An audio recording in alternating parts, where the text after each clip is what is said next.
Have you ever felt like traditional therapy is all about dredging up problems? Like you walk out feeling better informed about how messed up you are. Yeah. Don't get me wrong, understanding the downsides is important, but what about solutions? That's where this deep dive gets seriously cool. We're exploring positive psychology in action. Exactly. We're diving into clinical practices inspired by research in positive psychology. This isn't just some feel-good theory. This is about how therapists are using research-backed techniques to help people thrive, not just survive. And we're not talking about slap on a happy face here. No. This research article outlines 8 concrete practices, and some of them totally blew my mind. Like the first one, equal focus on strengths. It's such a simple shift, but so profound. The article actually quotes a therapist who said, "When I started asking clients what's going well, it changed everything.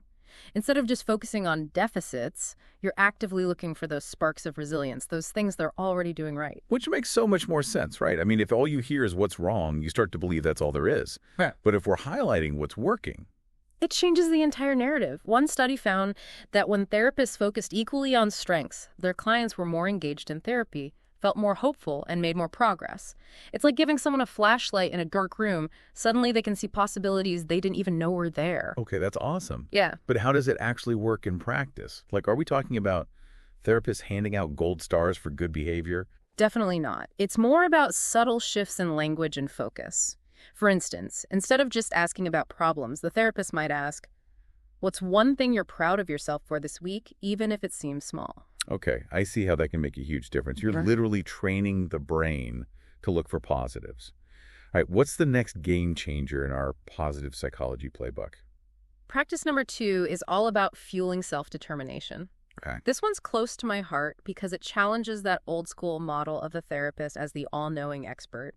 Instead, it's about empowering the client to be an active participant in their own healing. Right, like a collaboration, not a dictatorship. Exactly. And the fascinating thing is there's a whole body of research self-determination theory to back this up. It says that we're all driven by 3 basic psychological needs: autonomy, competence, and relatedness. When these needs are met in therapy, that's when the magic really happens. Okay, hold on. Break that down for me. What do those needs actually look like in the therapy room? Sure. Autonomy means feeling heard and respected, like your choices matter. Competence is about feeling capable and confident in your ability to make progress. And relatedness is about feeling connected and understood by your therapist. So it's not just about the therapist saying, do this, do that. Right. It's about creating an environment where the client feels empowered to make their own choices. You got it. The research shows that when clients feel a strong sense of self-determination in therapy, they're more likely to stick with treatment, make significant changes, and achieve better outcomes. And here's where it gets really interesting. The article suggests that therapists view resistance not as a client problem, but as a signal to adjust their approach and better meet those core needs. Wow, that's a total perspective shift. Instead of blaming the client for not changing, we're looking at how the therapeutic relationship itself can support or hinder that change. So powerful. It really is. And it speaks to the heart of positive psychology. It's not about fixing people. It's about creating the conditions for them to thrive. Speaking of thriving, this next practice feels especially relevant in our highlight reel obsessed world. Spotlighting strengths. It's not just about those cheesy, what's your superpower exercises, though. Those can be fun. This is about tapping into those innate talents, skills, and values that make you you, and using them as fuel for positive change. I love that. It's like instead of trying to fix all our flaws, we're saying, hey, I'm actually pretty awesome at some things. Let's celebrate that. Exactly. And the research backs this up. There's a study where they had people use their top strengths in new and different ways each day. They found that after just 1 week, people were happier, less depressed, and felt a greater sense of purpose. Okay, that's it. I'm signing up for StrengthsFinder right now. You should. And while you're at it, check out the VIA Character Strengths Survey, too. It's a free research-backed assessment that identifies your top character strengths. We'll definitely link to that in the show notes. So we've identified our strengths. Now what? How do we actually put them to work? That's where therapy comes in. A skilled therapist can help you identify how to leverage your strengths in specific situations, overcome challenges, and achieve your goals. For example, if someone's struggling with low self-esteem, a therapist might help them identify times they've overcome obstacles in the past and connect those experiences to their inherent strengths. So it's about recognizing those wins, even the small ones, Hmm. and using them to build momentum. Yeah. I love that. And speaking of wins, let's talk about practice number 4, highlighting resilience. Yes. We've all been through a lot these past few years, so this one feels especially timely. Absolutely. And for a long time, the dominant narrative around trauma has been the stages of grief, right? Right. Denial, anger, bargaining. Yeah. But this research challenges that model, suggesting that resilience is actually the most common response to adversity. Wait, really? I'll admit, I've always felt a little behind if I didn't perfectly follow those stages. Mm-hmm. So it's normal to bounce back. Absolutely. And in fact, focusing too much on those stages can sometimes do more harm than good. It creates this pressure to feel a certain way, which can actually hinder the natural healing process. This practice is about acknowledging that everyone copes differently, and that resilience isn't something you either have or you don't. It's a muscle we can all build. That's such a relief to hear. So instead of getting stuck in those stages, how can we start strengthening that resilience muscle? Well, the article emphasizes the power of reframing past experiences through a resilience lens.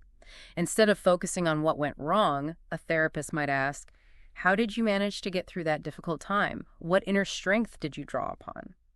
It's about helping people recognize their own inherent ability to adapt and overcome challenges. It's like we've been through a boot camp of resilience without even realizing it.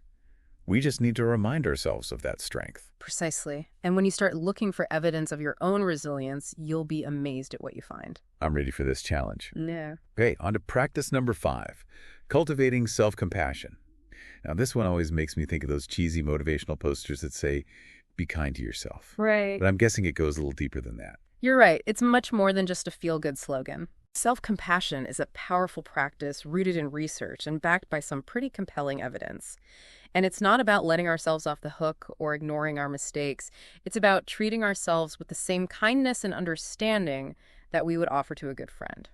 Okay, I like that, extending that same empathy inward. So instead of beating ourselves up when we mess up, it's about being supportive and encouraging like a good friend would be. Exactly. And what's fascinating is that self-compassion is actually made up of 3 core components: kindness, common humanity, and mindfulness. Okay, I'm intrigued. Break those down for me. Sure. Kindness, as we talked about, is about being gentle with ourselves rather than self-critical. Common humanity reminds us that everyone makes mistakes and experiences suffering. It's part of the shared human experience. And mindfulness involves observing our thoughts and feelings without judgment, acknowledging them with a sense of curiosity and acceptance. It's like we're creating a safe space within ourselves, a space where we can be vulnerable and imperfect without judgment. You've got it. And Yeah. that's where the real transformation begins. Because when we're able to be kind to ourselves, we're more likely to take risks, learn from our mistakes, and ultimately live a more fulfilling and authentic life. And isn't that what it's all about? All right, on to practice number 6. And this one's really speaking to my inner gratitude geek. We're talking about gratitude and connection. Now, I'm a sucker for a good gratitude journal, but is there actual science behind this stuff, or is it just a bunch of hippy-dippy nonsense? Oh, there's definitely science behind it. And it goes way beyond just feeling good in the moment, although that's a nice perk. Research has shown that practicing gratitude can have a profound impact on our mental, emotional, and even physical well-being. Okay, I'm all ears. Okay. Give me the good stuff. Well, for starters, studies have found that people who regularly practice gratitude tend to experience lower levels of stress, anxiety, and depression. They also report feeling happier overall, sleeping better, and having stronger immune systems. Wow, those are some serious benefits. I'm starting to think I need to double down on my gratitude practice. But how does the connection piece fit in? That's where it gets really interesting. You see, gratitude isn't just about counting our blessings in isolation. It's also about recognizing and appreciating the people in our lives who contribute to our well-being. It's about acknowledging that we're not on this journey alone. So it's not just about writing in our gratitude journals. It's about expressing that gratitude to others, nurturing those relationships that bring us joy and support. Exactly. And the research shows that having strong social connections is one of the most important predictors of happiness and well-being.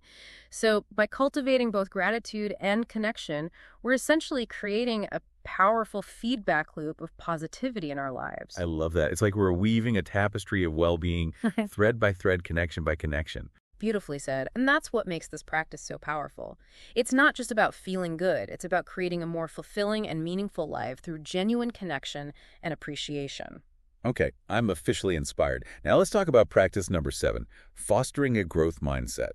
This one feels especially relevant in our hustle culture world, where we're constantly bombarded with messages about achieving more, doing more, being more. Absolutely. And a growth mindset is all about embracing challenges, learning from our mistakes, and believing in our potential for growth and development. Yeah. It's the opposite of a fixed mindset, which is the belief that our abilities are set in stone. So instead of saying, I'm not good at this, we're saying, I'm not good at this yet. I love that. It's a simple shift in perspective, but it can have a profound impact on our lives. When we adopt a growth mindset, we're more likely to persevere through challenges, bounce back from setbacks, and ultimately achieve our goals. It's about seeing those failures not as dead ends, but as detours on the road to success. Exactly. And what's fascinating is that a growth mindset isn't just some fluffy self-help concept. It's backed by decades of research. Studies have shown that people with growth mindsets tend to perform better academically, have greater job satisfaction, and even experience greater relationship fulfillment. Okay, I'm sold. But how can we actually cultivate a growth mindset, especially if we've been stuck in a fixed mindset for a long time? It takes time and effort, but it's definitely possible. One of the most effective strategies is to start paying attention to our self-talk. What are those negative thoughts and limiting beliefs that pop up when we're faced with a challenge? Right, like, I'm not smart enough to do this, or I'm going to fail anyway, so why bother trying? Exactly. And once we've identified those thoughts, we can start to challenge them. Okay. Are they really true? Is there another way to look at this situation? The article provides some great examples of how therapists can help clients reframe these negative thoughts into something more empowering. So it's about becoming aware of those self-sabotaging thoughts and consciously choosing to replace them with more positive and empowering ones. Precisely. And over time, as we practice this new way of thinking, it becomes more automatic, and we start to see challenges as opportunities for growth rather than threats to our self-worth. That's so powerful. All right, let's wrap up this section with practice number 8, therapist well-being. I love that they included this one because, let's face it, therapists are human beings too. Absolutely. And they're dealing with other people's emotions and challenges day in and day out, which can be incredibly draining.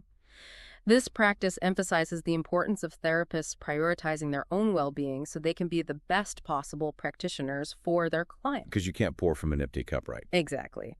If therapists are burnt out, stressed, and running on fumes, they're not going to be much help to anyone.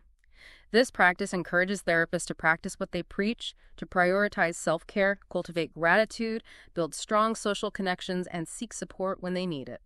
It's like that oxygen mask analogy on an airplane. You have to put on your own mask first before you can help others. So are there any specific strategies mentioned in the article that therapists can use to prioritize their well-being? Absolutely. The article emphasizes the importance of setting boundaries, making time for activities that bring joy, and engaging in regular self-reflection. It also encourages therapists to seek out supervision or consultation with colleagues, which can provide a valuable source of support and perspective. It's about recognizing that taking care of themselves isn't selfish. It's essential for both their own well-being and the well-being of their clients. Exactly. It's about creating a sustainable model for the therapeutic relationship, one that nourishes both the therapist and the client. Okay, I don't know about you, but my brain is doing a happy dance right now. We've covered so much ground, and I'm already feeling inspired to apply these practices in my own life. It's amazing, isn't it? And what's so exciting about this research is that it shows how we can move beyond just talking about positive psychology to actually putting it into practice. Totally. And what's really struck me is how these 8 practices aren't just for therapists and their clients. They're valuable tools for anyone who wants to cultivate more joy, resilience, and well-being in their lives. Absolutely. Whether you're navigating a major life challenge, feeling stuck in a rut, or simply wanting to live a more fulfilling and meaningful life, these practices offer a roadmap for positive change. I love that, a roadmap for well-being. And speaking of roadmaps, I'm curious, out of these 8 practices, is there one that you're particularly drawn to either personally or professionally? Ooh, that's a tough one. It's like picking a favorite child. Right. But I have to say the practice of fostering a growth mindset really resonates with me. It's something I strive to cultivate in my own life and something I'm constantly encouraging my clients to embrace. What is it about the growth mindset that speaks to you so deeply? I think it's the idea that we're all works in progress, Yeah. that our potential for growth and learning is limitless. It's such an empowering message, especially in a world that often tells us we need to be perfect or have it all figured out. That's so true. And I think that message of Embracing imperfection is especially important these days when we're constantly bombarded with images of perfect lives on social media. It's easy to feel like we're not enough. Exactly. And a growth mindset allows us to approach those feelings of inadequacy with curiosity rather than judgment. Instead of saying, I'm not good enough, we can ask ourselves, what can I learn from this? How can I grow from this experience? It's about shifting from a place of self-criticism to a place of self-compassion and curiosity. Yes. And I think that's a beautiful thing. It really is. Now, I'm also really drawn to the idea of self-compassion, which, as we talked about earlier, is about treating ourselves with the same kindness and understanding that we would offer to a good friend. It's such a game changer. And what I find fascinating is that self-compassion isn't just about being nice to ourselves. It's actually linked to greater resilience, motivation, and well-being. It's like giving ourselves permission to be human, warts and all. Yes. And that's so important because none of us are perfect. And we're all going to make mistakes and face challenges in life. The question is, how can we navigate those challenges with more grace, compassion, and self-acceptance? And that's where these positive psychology practices come in. They provide us with practical tools and strategies to navigate the ups and downs of life with greater resilience, purpose, and joy. Absolutely. And the best part is it's never too late to start incorporating these practices into our lives. Even small changes can make a big difference over time.